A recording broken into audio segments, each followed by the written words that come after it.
You are standing at a hole in the cliff. Cold air pours out of it, and it carries a smell, wet fur, old bones, something that has been alive in there for a long time.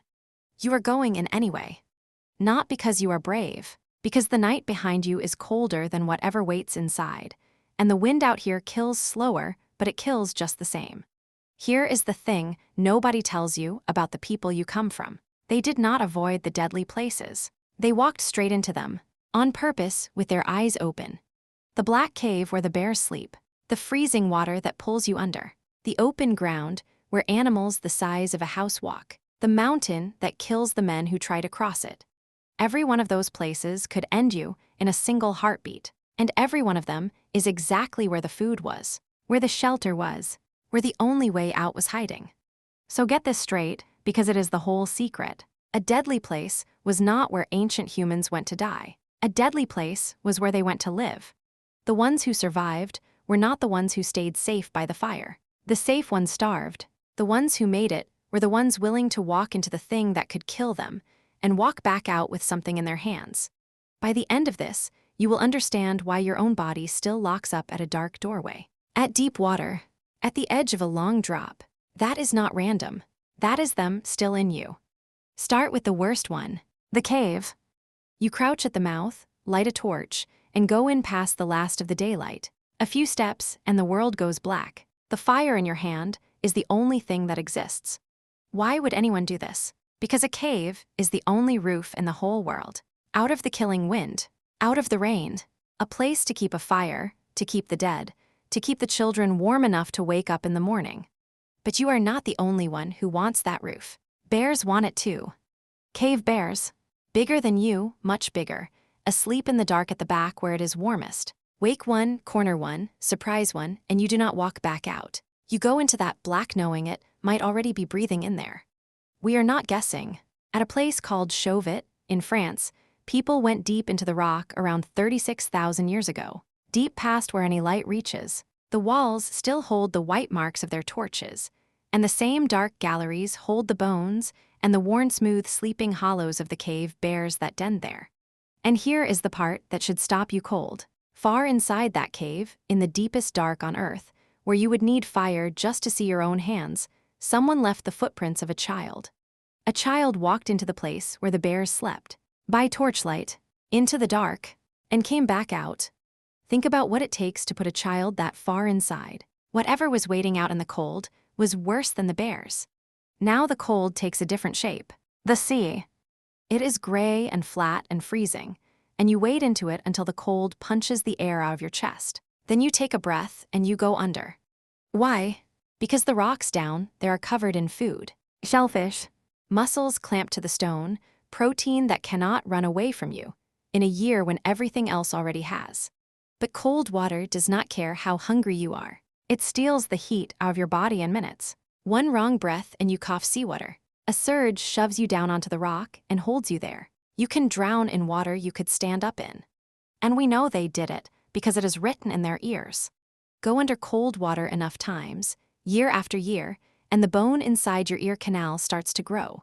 A hard little ridge. Today doctors call it surfer's ear. Crack open the skulls of ancient coast people, and the ear canals are half closed with it. Even Neanderthal ears show the same growth, proof they went under, again and again, into water cold enough to reshape their own bones. They were not playing in the sea. They were working it, cold, dark, breath-held, over rock that wanted to pin them under, for a fistful of shells, because a fistful of shells was one more day nobody starved. Out of the water, onto open ground, and straight toward the most dangerous animals you will ever stand near. A wall of bison, a herd that can turn and crush you flat into the dirt without even noticing you were there. And you are walking toward it, on purpose, in a thin line of people who all love each other. Why? Because one of those animals is a month of food for everyone in your camp. Meat, fat, hide, bone, sinew, a whole winter, walking around on four legs.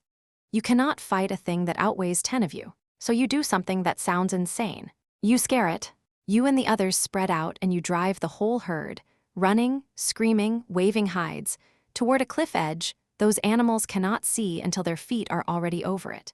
This is real, and they did it for an unbelievably long time. At Head Smashed in Alberta in Canada, people drove herds of bison off the same cliff for nearly 6,000 years. The bed of bones at the bottom is layered meters deep.